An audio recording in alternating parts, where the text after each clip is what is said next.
Puan, gak usah laguan kritik pemerintah. Ditulis oleh Rasto di seword.com.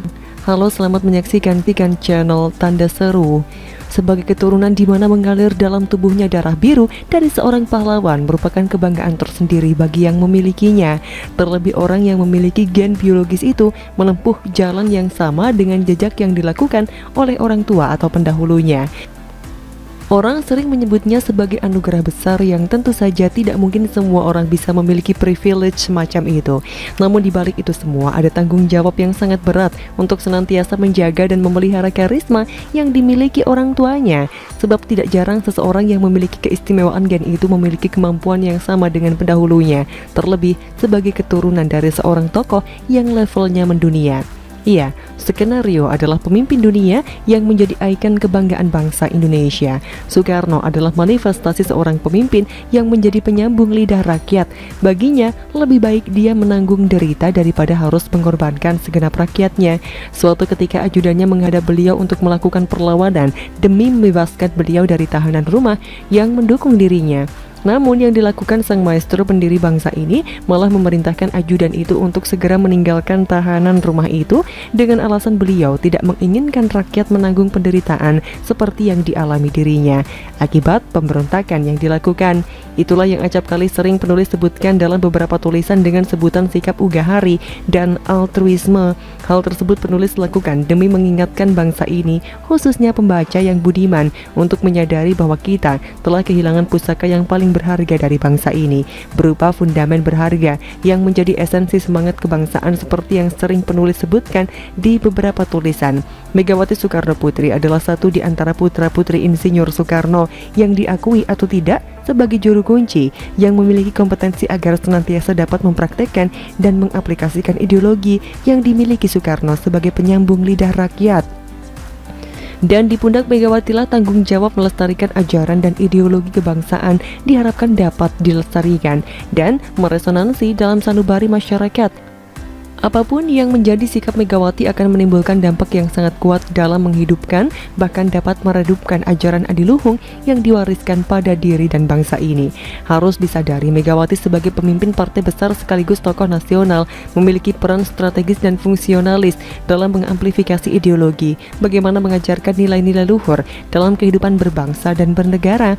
Sewajarnya, Megawati dan partainya dapat menempatkan diri untuk memediasi menjadi corong yang memperjuangkan nasib dan kehendak rakyat, bukan malah sebaliknya menjadikan rakyat sebagai tunggangan demi ambisi politik kekuasaan semata. Jika itu terjadi, dikhawatirkan akan menimbulkan turbulensi kepentingan antara partai di satu sisi dengan kepentingan masyarakat di sisi lainnya. Dan PDI Perjuangan sebagai partai nyawang cilik dituntut untuk bisa bersikap bijaksana, memberikan solusi atas persoalan yang ada. Juga sebagai figur sentral, Megawati melalui partai yang dipimpinnya memiliki misi untuk memperjuangkan dan berpihak pada aspirasi masyarakat. Jika tidak, PDI Perjuangan sebagai partai rakyat akan menerima konsekuensi berupa sanksi sosial yang menyakitkan karena dinilai telah mengorbankan kepentingan rakyat yang telah memberikan kepercayaan selama ini. Dan sebagai ketua umum sebuah partai besar yang memiliki darah biru, Megawati akan dianggap telah melestarikan budaya feodalisme politik, tinimbang menjadikan harapan masyarakat sebagai orientasi perjuangan partainya. Sekarang bola panas ada dalam genggaman Megawati. Hanya dua pilihan menjadikannya sebagai kekuatan yang memberikan kehangatan dengan menjadikan suara rakyat sebagai variabel penting yang telah berjasa membesarkan partai, atau lebih berpihak pada aspirasi di internal partai yang menurut penilaian penulis disponsori oleh beberapa oknum kader penjilat oportunis yang merupakan api dalam sekam, yang bukan mustahil akan menjadi kobaran api yang bukan saja dapat meluluh lantakan PDI Perjuangan sebagai kekuatan pendukung dan penjaga terah Soekarno, tapi akan mendorong bangsa ini pada jurang kehancuran. Pendek kata, jika kecintaan rakyat yang turut membesarkan dan melestarikan ideologi Soekarno sebagai bapak bangsa menjadi orientasi perjuangan PDIP, bangsa ini akan terselamatkan. Namun, jika pilihan yang diambil adalah melestarikan budaya politik feodal, kehancuran bagi bangsa ini tidak akan terelakkan. Megawati sebagai ketua umum harus memanggil Putri Mahkota dan beberapa kadernya untuk menghentikan sikap latah mengkritik pemerintah. Bukan berarti hal ini merupakan sikap anti kritik, melainkan suatu sikap yang naif jika hal yang dimaksud bertujuan untuk menaikkan popularitas dan elektabilitas Putri Mahkota semata. Yang jelas upaya apapun untuk mengkosmetikisasi putri mahkota adalah kesia-siaan belaka, dan yang lebih penting dan perlu diingat khususnya Megawati dan lebih luasnya para kader di PDI Perjuangan, jangan coba-coba tidak mengindahkan suara Tuhan, kecuali PDIP memang ingin bernasib seperti Partai Demokrat si Boyo. Paham maksud saya? Bagaimana menurut Anda?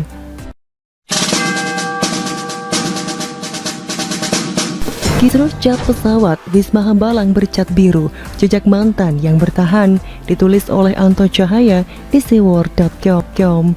Halo, selamat menyaksikan channel Tanda Seru. Sikap cerewet kader Demokrat yang terlihat tidak terima soal cat pesawat kepresidenan yang semula berwarna biru menjadi merah putih akhirnya menjadikan olok-olokan warganet di sosial media. Bagi saya secara pribadi, pergantian dari biru ke merah putih itu istimewa. Jokowi sedang memperlihatkan kepada rakyat dan dunia internasional, merah putih adalah lambang bendera negara kita. Maknanya dalam, tidak sekedar ganti warna saja, tapi hal ini berbeda dengan kader Demokrat. Andi Arief, Ketua Bapilu Partai Demokrat yang banyak dikutip oleh berbagai media, memberi pernyataan, pergantian cat pesawat disinyalir upaya pemerintahan Jokowi menghapus jejak SBY. Rupanya Andi Arief lupa kalau pesawat itu milik rakyat Indonesia, dibeli dari uang rakyat, bukan milik Demokrat atau SBY.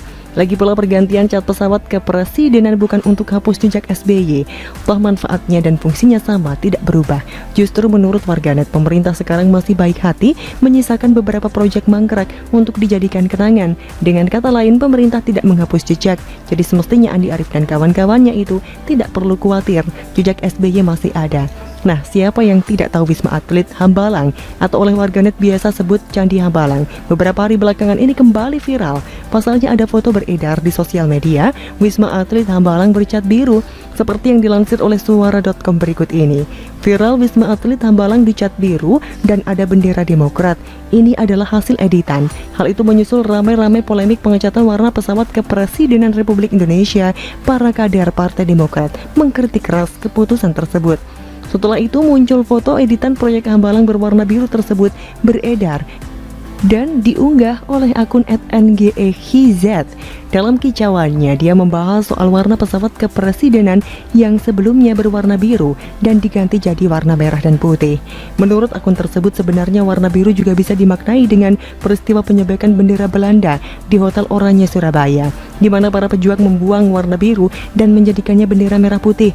Warna yang nabrak dengan RI dulu, sejarahnya yang biru itu disobek dan dibuang, maka lahirlah merah putih.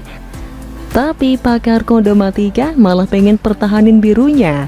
Tweetnya dikutip Hobbs pada Kamis 5 Agustus 2021. Kemudian bersamaan dengan kicauannya itu, dia pun mengunggah sebuah potret yang memperlihatkan mega proyek Wisma Hambalang dicat berwarna biru dan dikibarkan pula bendera Partai Demokrat.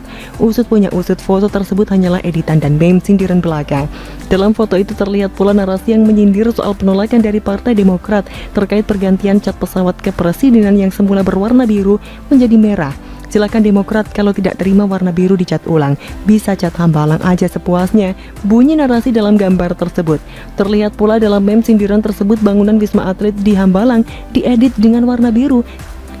Kemudian di bagian atap bangunan itu berkibar pula bendera lambang Partai Demokrat. Kendati demikian, tidak diketahui lebih lanjut siapa pihak yang membuat meme penuh sindiran tersebut. Gelombang protes kader Demokrat soal cat pesawat ini memang cukup menyita perhatian warganet. Antara lucu, aneh, gemas, dan jengkel campur aduk menjadi satu. Akhirnya, yang dapat dilakukan oleh para warganet dengan melakukan berbagai macam ekspresi, bentuk jawaban dan sindiran. Salah satu caranya dengan membuat meme. Memang akhir-akhir ini Partai Demokrat memang seperti sengaja berakrobat ke sana kemari. Pernyataan-pernyataan mereka kerap membuat warganet kesal. Dari ketua umum mereka AHY, diikuti para kader sampai istrinya Anissa Pohan, beberapa kali terlihat berseteru dengan warganet. Partai Demokrat sering memberi kritik kepada pemerintah. Akan tetapi ketika dibalas kritik oleh warganet atau penggiat sosial media menjadi berang. Ujung-ujungnya para warganet atau penggiat sosmed yang memberikan jawaban menohok atas cuitan atau pernyataan mereka dikatakan buzzer RP. Memang sebutan buzzer RP adalah cara terakhir para politisi atau pengamat bahkan simpatisan mereka yang tersudut dalam berargumentasi. Terlihat kumpulan orang kalah maunya mencubit tapi tak mau dicubit. Para kader Demokrat dan simpatisannya itu semestinya sadar, melawan buzzer itu sama saja melawan rakyat Indonesia.